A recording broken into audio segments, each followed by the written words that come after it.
প্রিয় শিক্ষার্থী, আশা করি তোমরা প্রত্যেকে ভালো রয়েছো। আজ আমি আলোচনা করতে চলেছি ষষ্ঠ শ্রেণীর ভূগোলের একটা অন্যতম বিষয়, পঞ্চম অধ্যায় জল, স্থল, বাতাস। এটা অত্যন্ত গুরুত্বপূর্ণ একটা অধ্যায়। তো এই অধ্যায় থেকে বাছাই করা কয়েকটা প্রশ্ন, যে গুটি কয়েক প্রশ্ন, সেটা 15টা সংখ্যায় রয়েছে।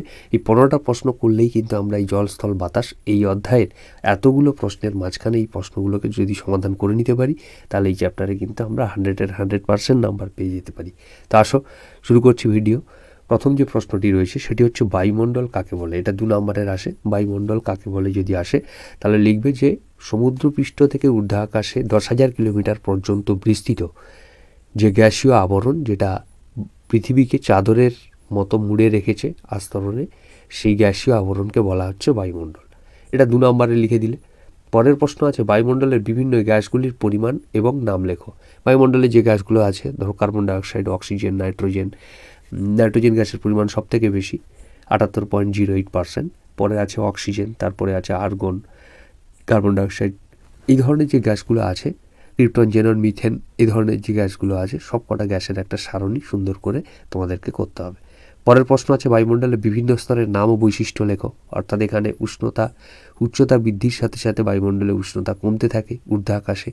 সেখানে উষ্ণতার তারতম্যের ভিত্তিতে বায়ুমণ্ডলকে যে কয়েকটা ভাগে ভাগ করা হয়েছে, troposphere, stratosphere, mesosphere, thermosphere, exosphere, magnetosphere, এই 6টা স্তর তোমাদের করতে হবে এবং প্রত্যেকটা স্তরের একটা নির্দিষ্ট বৈশিষ্ট্য রয়েছে, সেই বৈশিষ্ট্যগুলোকে এখানে করতে হবে। 4 নম্বর যে প্রশ্নটা আসে সেটা হচ্ছে বায়ুমণ্ডল না থাকলে কি ঘটনা ঘটবে। যদি পৃথিবীতে বায়ুমণ্ডল না থাকতো তাহলে কি ঘটনা ঘটবে, এটা বোধমূলক একটা প্রশ্ন, এটা তোমাদেরকে করতে হবে। 3 নাম্বার কিংবা 5 নাম্বারের আসতে পারে, বেশিরভাগ সম্ভাবনা 3 নাম্বারে আসা। পরের প্রশ্ন হচ্ছে পৃথিবীর অভ্যন্তরে স্তর বিন্যাস করো। অর্থাৎ সমুদ্র, যদি আমরা ভূপৃষ্ঠ থেকে ধরি, তাহলে ভূপৃষ্ঠ ভাগ থেকে কেন্দ্রের দিকে যদি যাই, তাহলে সেখানে ভূত্বক বা শিলামণ্ডল, তারপরে আছে গুরুমণ্ডল এবং কেন্দ্রমণ্ডল, 3টে ভাগ রয়েছে, সেটাকে তোমাদেরকে করতে হবে। পরের প্রশ্ন আছে বায়ুমণ্ডল কাকে বলে। বায়ুমণ্ডল প্রশ্ন 2 নম্বরের আসতে পারে। পরে পৃথিবীকে নীলগ্রহ বলা হয় কেন। পৃথিবীকে নীলগ্রহ কেন বলা হয় সেটা লিখতে হবে, এটা 2 নম্বরের আসতে পারে। পরের প্রশ্ন জলচক্র কাকে বলে। হাইড্রোলজিক্যাল সাইকেল, যেটা জলচক্র, অর্থাৎ চক্রাকারে জলের যে আবর্তন, অর্থাৎ ভূপৃষ্ঠ থেকে জল ঊর্ধ্বাকাশে, আবার ঊর্ধ্বাকাশ থেকে ভূপৃষ্ঠ বা সাগর মহাসাগরে মেশে, এটাকে বলা হচ্ছে জলচক্র। এটা তোমাদের চিত্র সহকারে যদি আসে তাহলে 5 নাম্বার, আর নাহলে 2 নাম্বারের জন্য জলচক্র কাকে বলে আসতে পারে। পরের প্রশ্ন মহাদেশীয় সঞ্চরণ বলতে কী বোঝো। 10 নম্বর প্রশ্ন প্যানজিয়া ও প্যানথালাসা কী। 11 নম্বর প্রশ্ন মহাদেশগুলির বৈশিষ্ট্য লেখো। মহাদেশগুলি মানে এখানে তোমাদের যে 7টা মহাদেশ আছে সমগ্র পৃথিবীতে, মহাদেশগুলির বৈশিষ্ট্য লিখতে হবে, অর্থাৎ কোনটা জনঘনত্ব বেশি, কোনটা আয়তনে বেশি, কততম স্থান, এগুলো। মহাসাগরগুলির বিবরণ দাও। 5টা মহাসাগর রয়েছে, 5টা মহাসাগরের বিবরণ দিতে হবে, মানে ওর বৈশিষ্ট্যগুলোই করতে হবে। পরে বিশ্ব উষ্ণায়ন কাকে বলে বা গ্লোবাল ওয়ার্মিং বলতে কী বুঝি, 13 নম্বর।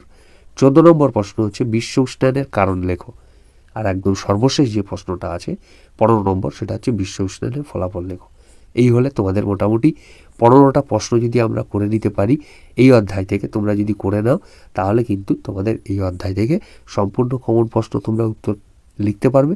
এবং এটা বলে দিই, যদি কোনো প্রশ্নের উত্তর তোমাদের আটকে যায় বা না পারো, তাহলে অবশ্যই তোমরা কমেন্ট করে জানাও, আমি নিশ্চিত এর নোটস দিয়ে দেবো। 15টা প্রশ্নের উত্তর আমি নোটস তোমাদেরকে দিয়ে দেবো। এইবার দেখা হচ্ছে পরবর্তী ভিডিওতে। এই পর্যন্ত।